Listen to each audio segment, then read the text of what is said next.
जय आदिवासी। जय आदिवासी। ये लोग बैठ जाए भाई, दादा बहुत दूर से आए हैं, 500 किलोमीटर से चल के आए। आप सब थोड़ा आगे आ जाओ, आगे आ जाओ और बैठ जाओ अंदर। आप मंच वाले भी आ जाओ, मेरे सामने रहोगे तो मैं अच्छा बोल पाऊंगा। तो छाव भी आ गई यार, उधर तो आराम से बैठो, आराम से बैठो। छाव भी आ गई। आ जाओ भैया, आप कहीं बाहर के वैसा लगता है इसलिए अंदर आ जाओ।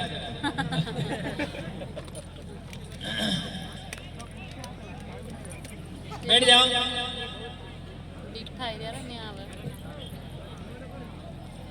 आज अलीराजपुर जिले में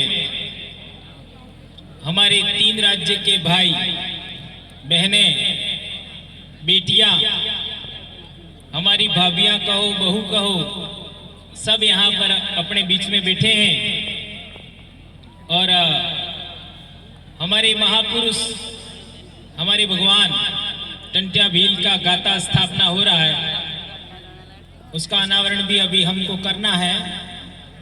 बहुत सारी बातें आप लोगों ने, विभिन्न सामाजिक कार्यकर्ता विभिन्न क्षेत्र से आए, उनकी बात आपने सुनी। मेरा अपना यहाँ पर इस जिले के अंदर तीसरा कार्यक्रम है। पहले वहाँ कस्बे में कार्यक्रम था, वहाँ हम लोग आए थे शहर के बीचों बीच।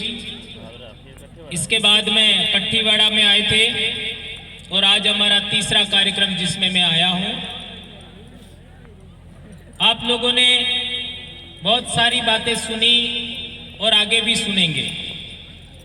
कुछ महत्वपूर्ण बातें हैं जो आपके बीच में मैं रखना चाहता हूँ, क्योंकि जड़ को समझे बगैर हम लोग किसी भी बात को उतने अच्छे तरीके से दूसरों को नहीं समझा पाते। चूंकि मैं एक शिक्षक हूं, तो शिक्षक का दायित्व यही होता है, कर्तव्य यही होता है कि वह अपने बच्चों को भी पढ़ाए, अपने बच्चों को मतलब अपने स्कूल के बच्चों को पढ़ाए और समाज को भी पढ़ाए। तो समाज को पढ़ाने के लिए हम लोग बोलते रहते हैं, जन जागरण करते रहते हैं। आज भी मैं 3 से 4 घंटा पढ़ता हूं, इतने स्टूडेंट भी नहीं पढ़ते हैं।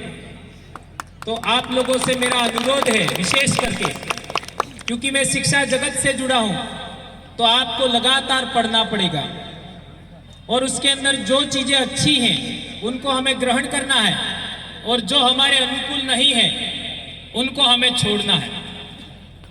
मेरे समाज के भाइयों बहनों, कोई भी व्यक्ति का मतलब महिला पुरुष दोनों परिपूर्ण नहीं होता। उसके अंदर कुछ कमियां खामियां हो सकती हैं, उनको हमें और सुधार करना है और वो सुधार अपने अंदर होता है, कोई दूसरा नहीं कर सकता। तो हम लोगों को लगातार अपनी क्षमताओं का वर्धन करना है, अच्छे से अच्छा नॉलेज इकट्ठा करना है और अच्छे से अच्छा बोलना सीखना है। ये बात आप लोगों के बीच में सबसे पहले मैं कहना चाहता हूं। दोस्तों, अभी पिछले दिनों बाढ़ सी आ गई है आदिवासियों के बारे में बोलने में। कोई कह रहा है कि आदिवासी इस देश का मालिक है।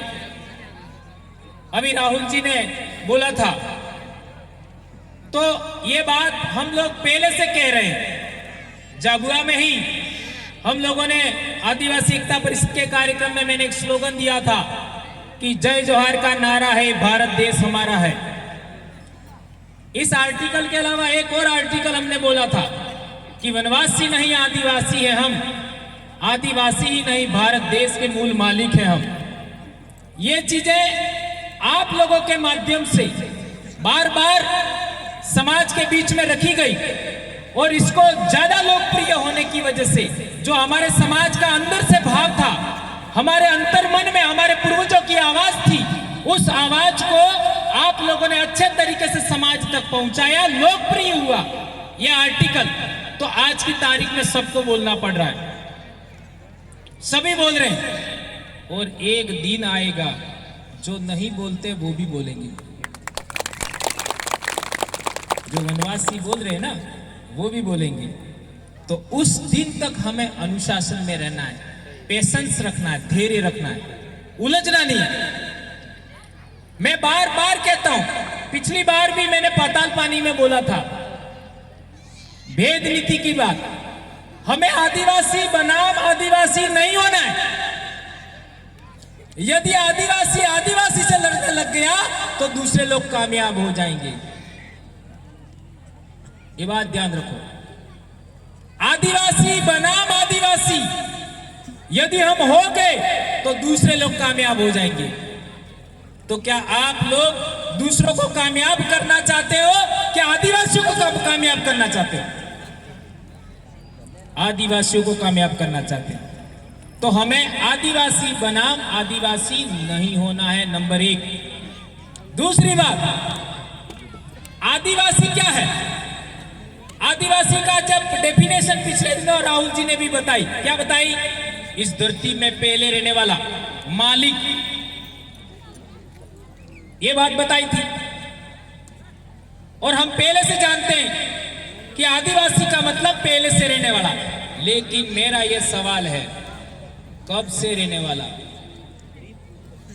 ये कोई नहीं बोलता है। कब से रहने वाला? तो आप बताइए, कब से रहने वाला? भारत के अंदर एक बात चलती है, क्या चलती है? कि अफ्रीका से भारत के अंदर 65,000 साल पहले लोग आए थे। तो क्या 65,000 साल पहले अफ्रीका से आए थे, क्या हम उनके वंशज हैं? ये बड़ा सवाल है, ये कोई नहीं बोलता है। तो आप लोगों का क्या मानना है कि 65,000 साल पहले जो अफ्रीका से लोग यहां आए थे, क्या हम उनके वंशज हैं? नहीं है, नहीं है। तो फिर आगे का क्या एविडेंस है, ये हमको जांचना पड़ेगा। अभी मध्य प्रदेश में नर्मदा घाटी में हथनोरा गांव में होशंगाबाद, जो नर्मदापुरम कहते हैं, वहां पर जो इंसान की खोपड़ी मिली, जिसको नर्मदा मानव कहते हैं, वो इस दुनिया में, इस धरती पर सबसे पहले पुराने, सबसे पहले इंसान का खोपड़ी है, जिसको कहते हैं होमिनिड। होमिनिड की खोपड़ी है, इंसान जैसा। तो वो किसका था? किसका था? किसके वंश, किसके पूर्वज का था? ये समझना है। वो 65,000 साल से पहले का है। इसी तरीके से मध्य प्रदेश में ही नरसिंहपुर जिले में भीमबेटका, ये भीमबेटका शब्द भी हमारा नहीं, वहां पर जो इंसान ने चित्रकारी किया, शैल चित्र बनाए, वो भी 65,000 साल से पुराने हैं। वो किसने बनाए? वो भी हमारे पूर्वजों ने बनाए। इट मीन्स ये बात सिद्ध होती है कि हमारे पूर्वज 65,000 साल से पहले से इस धरती पर रहते थे। इस धरती का मतलब भारत भूमि पर रहते थे। यही बात हमारे साबरमती एरिया, साबरमती नदी के इलाके में, हमारा राजस्थान में कोटड़ा लगता है, और गुजरात के अंदर खेड़ ब्रह्मा इलाका लगता है, वहां पर भी ऐसे अवशेष मिले। उससे भी ये बात प्रमाणित हुई। तो अब दूसरी बात आई, 65,000 साल पहले लोग आए, वो कौन थे? ये जांच करने का विषय। मैं अभी इसके बारे में कुछ नहीं बोलूंगा। अब सवाल पैदा होता है कि सिंधु घाटी सभ्यता है, वो 3,500 साल पहले थी। कितना साल पहले? 3,500 साल पहले। इट मीन्स वो लाखों साल के बाद में लगातार इंसान विकसित होते होते होते होते सिंधु घाटी सभ्यता तक खेती बाड़ी और पशुपालन और नगरों का विकास हुआ। ध्यान रखिए, खेती बाड़ी, पशुपालन और नगरों का विकास हुआ। और सिंधु घाटी सभ्यता में टेक्नोलॉजी भी विकसित हो गई, व्यापार भी विकसित हो गया था। उस जमाने में भी कई सारे लोग भारत में नहीं आए थे। वो कौन थे, ये जांचने का विषय। इसके बाद आप इतिहास देखते हो तो पूरी दुनिया के अंदर, जिसको हम धर्म कहते हैं, धर्म को मानने वाले लोग हैं वो भी भारत में नहीं आए थे। धर्म को मानने वाले लोग पहली बार भारत में आए हैं 516 ईसा पूर्व के आसपास। 516 ईसा पूर्व के आसपास जो धर्म मानने वाले लोग हैं वो भारत में आए हैं, और हम उससे पहले रहते हैं, इसलिए हम धर्म पूर्वी संस्कृति को मानते हैं, ऐसा हम कहते हैं। तो 516 ईसा पूर्व और ये 2000 कितना साल हुआ? 2500 साल पहले। 2500 साल पहले धर्म को मानने वाले लोग भारत में आए थे, और वो कहां से आए थे? ईरान से आए थे। क्या प्रमाण है? तो ईरान में उस समय में जो हखामनी वंश था वो दुनिया का सबसे पहला राजतंत्र था। राजतंत्र का मतलब होता है राजा का बेटा राजा, राजा का बेटा राजा, उसको कहते हैं राजतंत्र। वो राजतंत्र 2500 साल पहले ईरान में पनपा था। उस वंश के राजा एक तो साइरस और दूसरा दारा, जिसको डेरियस भी कहते हैं, वो भारत में आए थे। उनके शिलालेख पर जो वहां पर मिले 3 शिलालेख, इसको बेहिस्तुन, नक्शे रुस्तम और पर्सिपोलिस कहते हैं, उस पर लिखा हुआ है, प्रमाण है कि वो लोग भारत में आए थे। उस जमाने में 3 इलाकों के नाम है उस शिलालेख पर। एक है सिंधु घाटी, उनको कहा है हिदू, और दूसरा सतलज घाटी, उसको उन्होंने कहा है शतगु, और दूसरा गांधार का इलाका, उसको उन्होंने कहा है गदर। यह पहला प्रमाण है दुनिया के इतिहास में किसी ने भारत के बारे में पहली बार लिखा है, और वो भी शिलालेख पर लिखा है। यह पहला प्रमाण है। इसलिए सुप्रीम कोर्ट कहती है कि हिंदू ज्योग्राफिकल नाम है। ये बात ध्यान रखनी होगी, ये सांस्कृतिक नेम है जी। ये सांस्कृतिक नाम है। अब सवाल पैदा होता है कि उसके बाद के अंदर, उसके बाद में हमारे देश में कौन आता है? सिकंदर आता है। सिकंदर के भी प्रमाण मिले हैं, उन लोगों ने लिखा है, उन लोगों ने लिखा है। और सिकंदर का ही करता था सेल्यूकस, उसका राजदूत था मेगस्थनीस, उसने भी किताब लिखा इंडिका, उसके अंदर भी लिखा हुआ है। उसके बाद में आप देखेंगे भारत के अंदर तो आते हैं आपके इंडो ग्रीक लोग, इसके बाद शक लोग आते हैं, इसके बाद पहलव लोग आते हैं, इसके बाद में कुषाण लोग आते हैं, इसके बाद के अंदर हूण लोग आते हैं, इसके बाद तुर्क लोग आते हैं, इसके बाद अरब और मुगल लोग आते हैं, इसके बाद अंग्रेज लोग आते हैं। तो अंग्रेज लोग तो चले गए, दूसरे लोग यहां मौजूद हैं। ये बात ध्यान रखनी होगी। तो हम पीड़ित किससे हैं? किससे हैं पीड़ित? हम उन लोगों से पीड़ित हैं जो इंसान को गैर बराबरी के आधार पर स्वीकार करता है, और आदिवासी बराबरी के आधार पर स्वीकार करता है। आदिवासी संगठनों के अंदर गुटबाजी होती है, आदिवासी संगठन टूट जाते हैं, वो गैर बराबरी के आधार पर किसी को ऊंचा किया जाता है, किसी को नीचा किया जाता है, तब संगठन टूटता है। अध्यक्ष की कही हुई बात सभी लोग स्वीकार नहीं करते, क्योंकि वो क्या समझते हैं? अध्यक्ष ऊंचा हो जाएगा, मैं नीचा हो जाऊंगा। ऐसा होता है कि नहीं होता है? ये बात ध्यान रखनी होगी। इसलिए हम लोगों ने आदिवासी जो परिवार का जो कंसेप्ट बनाया, उसमें सभी लोग बराबर, सभी लोग बराबर, कोई छोटा नहीं, कोई बड़ा नहीं, ये कंसेप्ट बनाया। इस वजह से हमको सफलता मिली, अनुशासन कायम हुआ।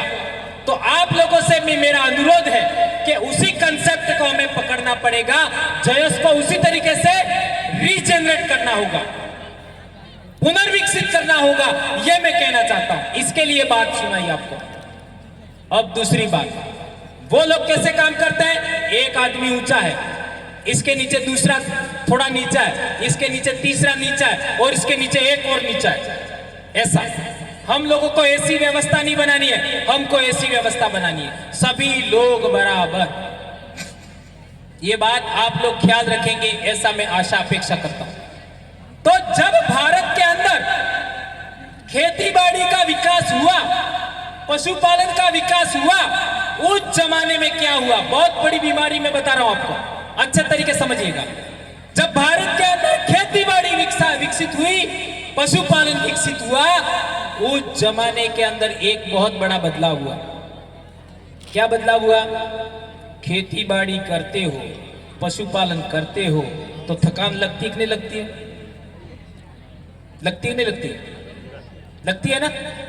अच्छा, तो उस जमाने में कुछ इंसानों ने ऐसा सोचा होगा कि ये थकान लगने वाला काम हमको नहीं करना है। बहुत टेक्निकल बात बता रहा हूं, ये समझ गए तो बहुत सारी बीमारी आदिवासियों की खत्म हो जाएगी। कुछ लोगों ने सोचा कि हमको श्रम वाला काम नहीं करना है उस जमाने में, तो वो लोग आज भी श्रम वाला काम नहीं करते हैं, मजदूरी वाला काम नहीं करते हैं। वो कौन लोग हैं आप पहचान सकते हैं? धर्म ऐसे आया है, श्रम नहीं करना है, हमको कभी नहीं करना है। तो खाएगा क्या? जब श्रम नहीं करेगा, खेतीबाड़ी नहीं करेगा, पशुपालन नहीं करेगा, मजदूरी नहीं करेगा, तो खाएगा क्या? इसके लिए उन्होंने एक व्यवस्था बनाई। क्या व्यवस्था बनाई? कि सबसे श्रेष्ठ मैं हूं और मैं ईश्वर का दूत हूं, ईश्वर से मेरी डायरेक्ट बात होती है। एंटीना इस तरीके से इस धरती पर धर्म आए। ये पूरी दुनिया में हुआ है, केवल भारत में नहीं हुआ, ये पूरी दुनिया में हुआ। उसने झूठ बोला, क्या झूठ बोला? मेरा ईश्वर से डायरेक्ट बात होता है, मैं उसका दूत हूं, मैं सर्वश्रेष्ठ हूं। यह बात उसने अपने आप को घोषित किया, वो बात झूठी थी।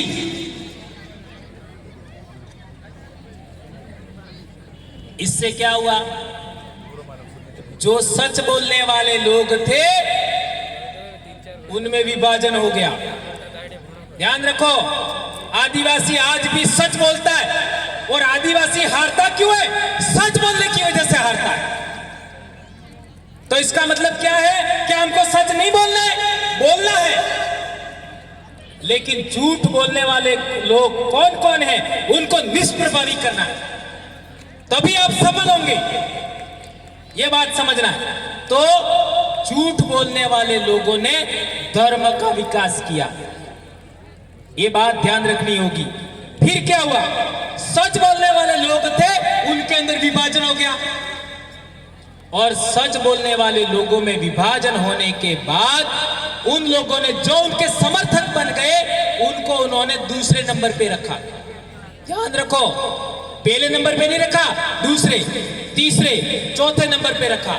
इस तरीके से हमारे देश के अंदर वर्ण व्यवस्था और जाति व्यवस्था आई, और धर्म, जाति व्यवस्था और वर्ण व्यवस्था के बगैर धर्म नहीं है, और आदिवासी जाति व्यवस्था और वर्ण व्यवस्था में नहीं आता है। यह हमारे 8वीं की किताब में पढ़ा जाता है। जो वर्ण बाह्य है, जो जाति बाह्य है, उसको आदिवासी कहते हैं। और हम लोग क्या करते हैं? हम लोग भी वर्ण बाह्य स्वीकारते नहीं अपने आप को, हम भी जाति बाह्य अपने आप को स्वीकारते नहीं है।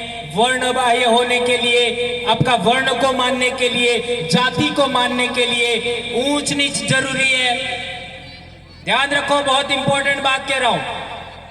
ये वर्ण व्यवस्था और जाति व्यवस्था हमारे पूर्वजों की देन नहीं है, उनकी है, जो धर्म को मानते हैं। तो वर्ण और जाति के लिए क्या जरूरी है? ऊंच नीच जरूरी है।